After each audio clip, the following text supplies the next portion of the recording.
Hey everyone, welcome back.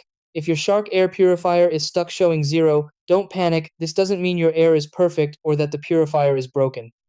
A 0 reading usually means the air quality sensor isn't receiving usable data. This can happen due to sensor calibration drift, dust buildup, high humidity, or a temporary software glitch. The quickest fix is a sensor reset. Start by turning the purifier off and unplugging it from the wall.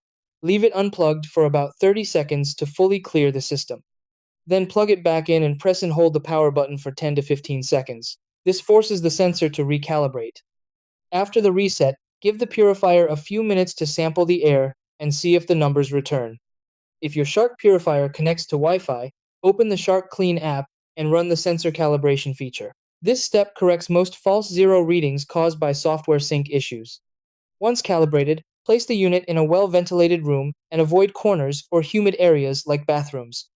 To prevent this issue from returning, gently clean the sensor grill with a soft brush or vacuum, replace the pre-filter every few months, and keep the purifier away from excess moisture.